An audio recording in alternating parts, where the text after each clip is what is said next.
ಇವತ್ತು ನಾನು KarTET ಅಂದರೆ ಕರ್ನಾಟಕ ಟೀಚರ್ಸ್ ಎಲಿಜಿಬಿಲಿಟಿ ಟೆಸ್ಟ್ಗೆ ಪ್ರಿಪೇರ್ ಆಗ್ತಾ ಇರೋ ಟೀಚರ್ ಆಸ್ಪಿರೆಂಟ್ಸ್ಗಳು ChatGPTಯ ಸಹಾಯದಿಂದ ತಮ್ಮ ಪರೀಕ್ಷಾ ತಯಾರಿಯನ್ನ ಹೇಗೆ ಉತ್ತಮ ಹಾಗೂ ಅತ್ಯುತ್ತಮಪಡಿಸಿಕೊಳ್ಳಬಹುದು ಎಂಬುದರ ಬಗ್ಗೆ ಕೆಲವು ಮಾಹಿತಿ ಹಾಗೂ ಟಿಪ್ಸ್ ಆ್ಯಂಡ್ ಟ್ರಿಕ್ಸ್ಗಳನ್ನು ಶೇರ್ ಮಾಡ್ಕೊಳ್ತಾ ಇದ್ದೀನಿ.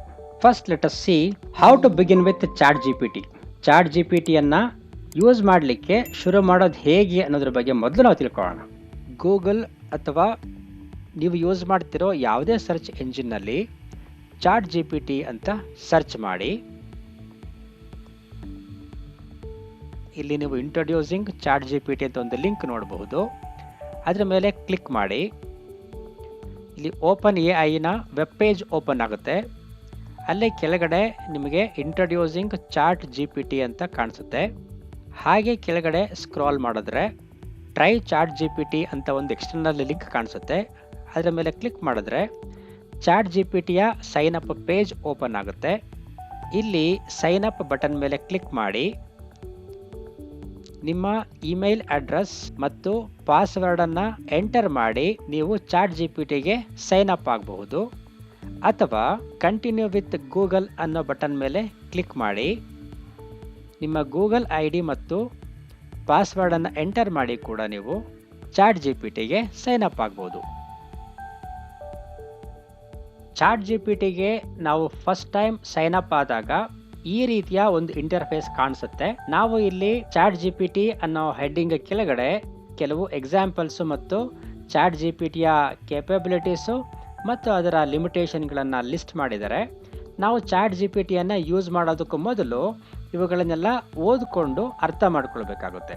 ನಾವೀಗ ChatGPT ಜೊತೆ ಚಾಟಿಂಗ್ ಶುರು ಮಾಡೋಣ. ಮೊದಲು ನಾನು ಹಾಯ್ ChatGPT ಅಂತ ಒಂದು ಮೆಸೇಜನ್ನು ಟೈಪ್ ಮಾಡಿ ಸೆಂಡ್ ಮಾಡ್ತೀನಿ. ಯಾವ ರೀತಿ ರಿಪ್ಲೈ ಬರುತ್ತೆ ChatGPT ಕಡೆಯಿಂದ ಅಂತ ನೋಡೋಣ. Hello, how can I assist you today ಅಂತ ರಿಪ್ಲೈ ಬಂತು ನೋಡಿ. ಈಗ ನಾನು ChatGPTಗೆ ನನ್ನ ಪರಿಚಯ ಮಾಡ್ಕೊಡ್ತೀನಿ. ಮೊದಲು ನನ್ನ ಹೆಸರನ್ನು ಹೇಳ್ತೀನಿ. ಮೈ ನೇಮ್ ಈಸ್ ನಟೇಶ್ ಅಂತ ಟೈಪ್ ಮಾಡಿ ಸೆಂಡ್ ಮಾಡ್ತೀನಿ. ಯಾವ ರೀತಿ ರಿಪ್ಲೈ ಬರುತ್ತೆ ಅಂತ ನೋಡೋಣ ಈಗ. Hello Natesh, it's a pleasure to meet you. How can I help you Natesh? Is there something specific you would like to know or talk about ಅಂತ ಕ್ವಶನ್ ಮಾಡ್ತಿದ್ದೇನೆ ನಮ್ಮನ್ನ. ಮೊದಲು ಅದರ ಪರಿಚಯ ಮಾಡ್ಕೊಳ್ಳೋಣ ನಾವು. ಸೊ ನಾನಿವಾಗ ಮೊದಲು ಟೈಪ್ ಮಾಡ್ತಾ ಇದ್ದೀನಿ ಇಲ್ಲಿ. First please give me a brief introduction about you. ಅದರ ಪರಿಚಯ ಮಾಡ್ಕೊಳ್ಳೋಣ. ChatGPT ಬಗ್ಗೆ ಸ್ವಲ್ಪ ತಿಳ್ಕೊಳ್ಳೋಣ. ChatGPTಯ ಇಂಟ್ರೊಡಕ್ಟರಿ ಮೆಸೇಜ್ ಈ ರೀತಿ ಇದೆ ನೋಡಿ. Of course, Natesh, I am ChatGPT, an AI language model created by OpenAI. My architecture is based on GPT 3.5, which stands for Generative Pre-trained Transformer 3.5. I have been trained on an extensive range of data from the internet up until September 2021, which includes books, articles, websites, and more. As a language model, my main purpose is to process and generate human-like text based on the inputs I receive. ಈ ರೀತಿ introduction continue ಆಗುತ್ತೆ. ಇದನ್ನು ಓದ್ಕೊಳ್ಬೋದು ಪೂರ್ತಿಯಾಗಿ. ಕೊನೆಯಲ್ಲಿ last ಲೈನಲ್ಲಿ ಹೇಳ್ತಾ ಇದೆ ನೋಡಿ ಇಲ್ಲಿ. Feel free to ask me anything and I will do my best to assist you. ಈಗ ನಮ್ಮ ಪರಸ್ಪರ ಪರಿಚಯದ ನಂತರ ChatGPTಯ ಸಹಾಯವನ್ನು ನಾವು ಹೇಗೆ ಪಡ್ಕೊಳ್ಬಹುದು ನಮ್ಮ ಎಕ್ಸಾಮ್ ಪ್ರಿಪರೇಷನ್ಗೆ ಅಂತ ನಾವೀಗ ನೋಡೋಣ. ನಾನು ಇಲ್ಲೊಂದು ಕ್ವೆಶ್ಚನ್ ಅನ್ನ ಟೈಪ್ ಮಾಡಿ ಸೆಂಡ್ ಮಾಡ್ತಾ ಇದ್ದೀನಿ. ನಾನು ChatGPTಯಿಂದ ಒಂದು ಸ್ಟಡಿ ಪ್ಲಾನರ್ ಪ್ರಿಪೇರ್ ಮಾಡಲಿಕ್ಕೆ ಹೆಲ್ಪ್ ಕೇಳಲಿಕ್ಕೆ ಒಂದು ಮೆಸೇಜ್ ಅನ್ನು ಟೈಪ್ ಮಾಡ್ತಾ ಇದ್ದೀನಿ. ಸೊ ನಾವು ಮೆಸೇಜ್ ಯಾವ ರೀತಿ ಟೈಪ್ ಮಾಡಬೇಕು ಅನ್ನೋದು ಒಂದು ಎಕ್ಸಾಂಪಲ್ ಇಲ್ಲಿ ತೋರಿಸಿದ್ದೀನಿ ನಾನು. I am a KarTET 2023 aspirant and I have my exam on September 3rd. Could you please help me to plan my studies?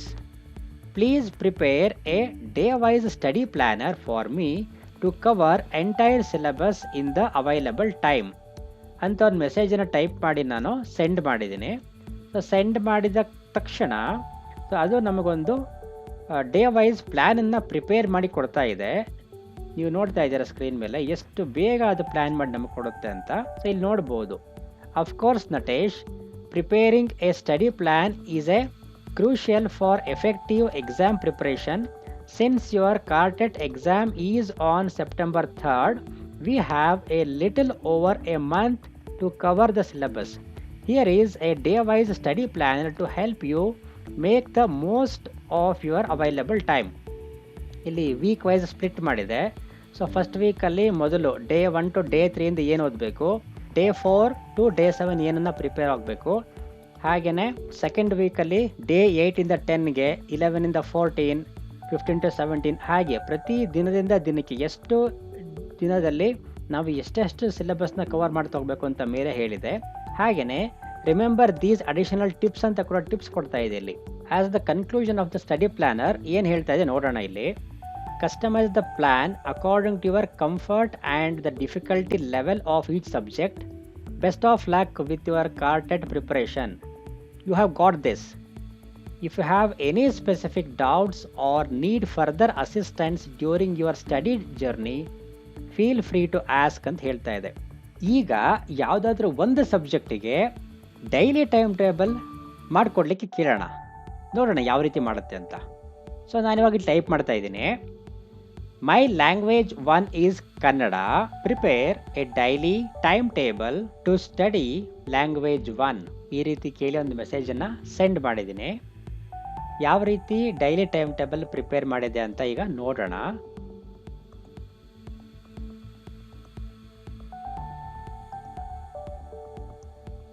ಈಗ ಇದೇ ಥರ ಇನ್ನೊಂದು ಸಬ್ಜೆಕ್ಟಿಗೆ ಡೈಲಿ ಟೈಮ್ ಟೇಬಲ್ ಮಾಡಿಕೊಡು ಅಂತ ChatGPTನ ಕೇಳೋಣ. Can you make a similar one for physics too? ಫಿಸಿಕ್ಸಿಗೂ ಕೂಡ ಇದೇ ರೀತಿಯ ಒಂದು ಡೈಲಿ ಟೈಮ್ ಟೇಬಲನ್ನು ಮಾಡಿಕೊಡು ಅಂತ ಕೇಳಿದ್ದೀನಿ. ಸೊ ಇಲ್ಲಿ ತಕ್ಷಣವೇ ಅದು ಒಂದು ಡೈಲಿ ಟೈಮ್ ಟೇಬಲನ್ನು ಫಿಸಿಕ್ಸಿಗೆ ಅಂತ ಪ್ರಿಪೇರ್ ಮಾಡಿದೆ.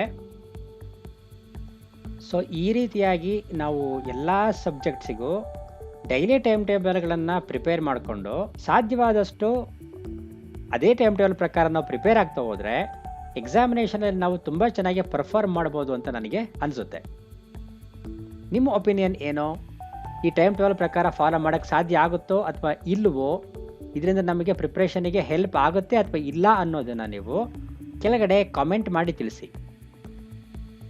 ಈಗ ಯಾವುದಾದ್ರೂ ಒಂದು ಚಾಪ್ಟರ್ ಅಥವಾ ಟಾಪಿಕ್ನ ಸ್ಟಡಿ ಕಂಪ್ಲೀಟ್ ಆದಮೇಲೆ ನಮಗೆ ಆ ಟಾಪಿಕ್ ಮೇಲೆ ಒಂದು ಮಾಕ್ ಟೆಸ್ಟ್ ತಗೊಳ್ಬೇಕು ಅಂತ ಅನಿಸಿದ್ರೆ ಅದಕ್ಕೂ ಕೂಡ ನಾವೊಂದು ಮಾಕ್ ಟೆಸ್ಟ್ ಕ್ವಶನ್ ಪೇಪರನ್ನು ChatGPT ಮೂಲಕ ತಯಾರು ಮಾಡಿಸ್ಕೊಳ್ಬೋದು. ಸೊ ಇಲ್ಲೊಂದು ಕ್ವಶನ್ ನಾನು ಟೈಪ್ ಮಾಡ್ತಾ ಇದ್ದೀನಿ. Can you give me a mock test for physics ಅಂತ ಕೇಳ್ತಾ ಇದ್ದೀನಿ. ಇಲ್ಲಿ ಎಂಟರ್ ಫಿಸಿಕ್ಸಿಗೆ ಅಂತ ಒಂದು ಮಾಕ್ ಟೆಸ್ಟ್ಗೆ ಕೇಳಿದ್ದೀನಿ. ಸೊ ಇಲ್ಲಿ ಫಿಸಿಕ್ಸ್ನಲ್ಲಿ ಬರುವಂತಹ ಬೇರೆ ಬೇರೆ ಚಾಪ್ಟರ್ ವೈಸು ಕ್ವಶನ್ಗಳನ್ನು ಪ್ರಿಪೇರ್ ಮಾಡಿ ನಮಗೊಂದು ಮಾಕ್ ಟೆಸ್ಟಿನ ಕ್ವಶನ್ ಪೇಪರನ್ನು ರೆಡಿ ಮಾಡಿಕೊಡ್ತಾ ಇದೆ ChatGPT. ಸೊ ಈ ರೀತಿ ನಾವು ಮಾಕ್ ಟೆಸ್ಟ್ಗಳನ್ನು ಅಟೆಂಡ್ ಮಾಡೋದ್ರ ಮೂಲಕ ನಮ್ಮ ಪ್ರಿಪ್ರೇಷನ್ ಲೆವೆಲ್ ಹಾಗೂ ಎಫಿಷಿಯನ್ಸಿ ಮತ್ತು ಟೈಮ್ ಮ್ಯಾನೇಜ್ಮೆಂಟ್ಗಳ ಬಗ್ಗೆ ನಾವು ವರ್ಕ್ ಮಾಡ್ಬೋದಾಗಿದೆ. ಈ ಮಾಕ್ ಟೆಸ್ಟ್ಗಳನ್ನು ಅಟೆಂಪ್ಟ್ ಮಾಡೋದ್ರ ಜೊತೆಗೆ ನಾವು ಡೈರೆಕ್ಟಾಗಿ ChatGPT ಜೊತೆ ಕ್ವಿಜ್ಗಳಲ್ಲಿ ಕೂಡ ನಾವು ಪಾರ್ಟಿಸಿಪೇಟ್ ಮಾಡ್ಬೋದು. ಅದು ನಮಗೆ ಕ್ವಿಜ್ ಕ್ವೆಶನ್ಗಳನ್ನು ಪ್ರಿಪೇರ್ ಮಾಡಿ ಕೊಡುತ್ತೆ. ನಾವು ಅಲ್ಲೇ ಆನ್ಸರ್ ಆಗಿ ಪ್ರತಿಯೊಂದು ಕ್ವಶನ್ ವೈಸ್ ನಾವು ಆನ್ಸರ್ಗಳನ್ನು ಟೈಪ್ ಮಾಡಿ ಸೆಂಡ್ ಮಾಡಿದ್ರೆ ಆಗ ನಮಗೆ ನಾವು ಮಾಡಿರುವಂತಹ ಆನ್ಸರ್ಗಳು ಎಷ್ಟು ಸರಿ ಇದೆ, ಎಷ್ಟು ತಪ್ಪಿದೆ ಮತ್ತು ನಮ್ಮ ಆ ಕ್ವಿಜ್ನ ಸ್ಕೋರ್ ಎಷ್ಟು ಅಂತ ನಮಗೆ ಇನ್ಸ್ಟೆಂಟಾಗಿ ಡಿಸ್ಪ್ಲೇ ಆಗುತ್ತೆ. ಸೊ ಈ ರೀತಿಯ ಒಂದು ಎಕ್ಸಾಂಪಲ್ನ ನಾನು ನಿಮಗೆ ತೋರಿಸ್ತಾ ಇದ್ದೀನಿ. ಈಗ ಒಂದು ಕ್ವೆಶನ್ ಟೈಪ್ ಮಾಡ್ತಿದ್ದೀನಿ ನಾನು ಇಲ್ಲಿ ಇವಾಗ. Can you quiz me on the topic light ಅಂತ ಕೇಳಿದ್ದೀನಿ ನಾನು. ಸೊ ಈಗ ಲೈಟ್ ಟಾಪಿಕ್ ಮೇಲಿನ ಸರ್ಟನ್ ಕ್ವೆಶನ್ಗಳನ್ನು ಅದು ಡಿಸ್ಪ್ಲೇ ಮಾಡುತ್ತೆ. ನಾವು ಪ್ರತಿಯೊಂದು ಕ್ವಶನಿಗೂ ಕ್ವಶನ್ ನಂಬರ್ ಹಾಕಿ ಮತ್ತು ಅದರ ಮುಂದೆ ಆನ್ಸರ್ ಆಪ್ಷನ್ಗಳನ್ನು ನಾವು ಮಾರ್ಕ್ ಮಾಡಿ ಅಥವಾ ಟೈಪ್ ಮಾಡಿ ಸೆಂಡ್ ಮಾಡಿದ್ರೆ ನಮ್ಮ ಆನ್ಸರ್ಗಳು ಎಷ್ಟು ಸರಿ ಅಥವಾ ಎಷ್ಟು ತಪ್ಪು ಅನ್ನೋದನ್ನು ChatGPT ತಕ್ಷಣ ನಮಗೆ ಹೇಳುತ್ತೆ. ಸೊ ಈ ರೀತಿ ನಾವು ಪ್ರತಿ ಟಾಪಿಕ್ ವೈಸ್ ನಾವು ಪ್ರಿಪರೇಷನ್ ಆದಮೇಲೆ ನಾವು ಕ್ವಿಜ್ಗಳನ್ನು ಅಟೆಂಪ್ಟ್ ಮಾಡಿ ನಮ್ಮ ಕಾನ್ಫಿಡೆನ್ಸ್ ಲೆವೆಲನ್ನು ಜಾಸ್ತಿ ಮಾಡ್ಕೊಳ್ಬಹುದಾಗಿದೆ. ಈಗ ಇಲ್ಲಿ ನೋಡ್ಬೋದು ನೀವು ಲೈಟ್ ಚಾಪ್ಟರ್ಗೆ ಸಂಬಂಧಪಟ್ಟಂತೆ ಸುಮಾರು 10 ಪ್ರಶ್ನೆಗಳನ್ನು ಇಲ್ಲಿ ಪ್ರಿಪೇರ್ ಮಾಡಿ ಡಿಸ್ಪ್ಲೇ ಮಾಡಿದೆ. ಸೊ ನಾವೀಗ ಈ ಟೆಸ್ಟಲ್ಲಿ ಅಥವಾ ಈ ಕ್ವಿಝಲ್ಲಿ ನಾವು ಪಾರ್ಟಿಸಿಪೇಟ್ ಮಾಡಬೇಕಾಗಿದೆ. ಸೊ ನಾನೀಗ ಒಂದೊಂದೇ ಕ್ವೆಶನ್ಗಳನ್ನು ಓದ್ಕೊಂಡು ಅರ್ಥ ಮಾಡಿಕೊಂಡು ಅದರ ಆನ್ಸರ್ಗಳನ್ನು ಟೈಪ್ ಮಾಡಿ ಸೆಂಡ್ ಮಾಡ್ತೀನಿ.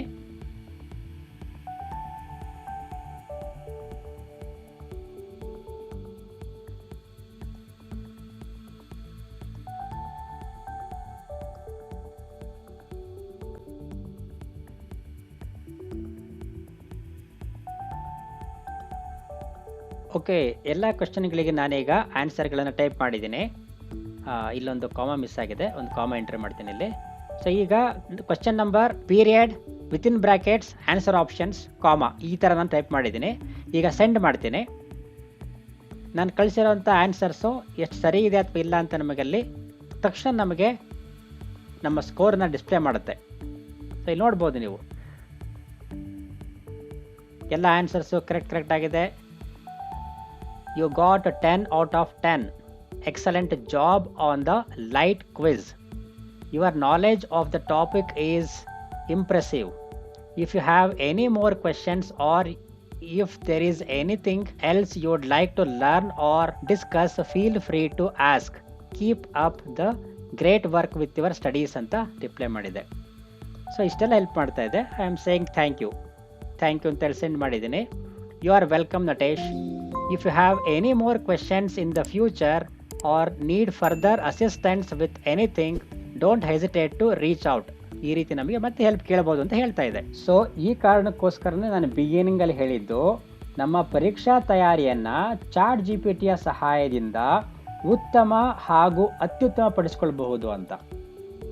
ಸೊ ಈ ರೀತಿ ನಾವು ನಮ್ಮ ಸ್ಟಡೀಸನ್ನು ಪ್ಲ್ಯಾನ್ ಮಾಡಿಕೊಂಡು ಯಾವುದೇ ರೀತಿಯ ಟೈಮನ್ನು ವ್ಯರ್ಥ ಮಾಡದೆ ಆ ಟೈಮ್ ಟೇಬಲ್ ಪ್ರಕಾರ ಸ್ಟ್ರಿಕ್ಟಾಗಿ ನಾವು ಡೈಲಿ ಪ್ರಾಕ್ಟೀಸ್ ಮಾಡ್ತಾ ಹೋದರೆ ಡೆಫಿನೆಟ್ಲಿ ನಮ್ಮ ಪರ್ಫಾರ್ಮೆನ್ಸ್ ತುಂಬ ಚೆನ್ನಾಗಿರುತ್ತೆ, ನಮ್ಮ ಎಕ್ಸಾಮಿನೇಷನ್ನ ಸ್ಕೋರ್ಸ್ ತುಂಬ ಚೆನ್ನಾಗಿ ಬರುತ್ತೆ ಅಂತ ನನಗಂತೂ ಅನಿಸುತ್ತೆ. ಇದ್ರ ಬಗ್ಗೆ ನಿಮ್ಮ ಅನಿಸಿಕೆ ಮತ್ತು ಯಾವುದರ ಪ್ರಶ್ನೆ ಇದ್ದರೆ ಅವುಗಳನ್ನು ನೀವು ಕಮೆಂಟ್ ಸೆಕ್ಷನಲ್ಲಿ ಕೇಳಬಹುದು.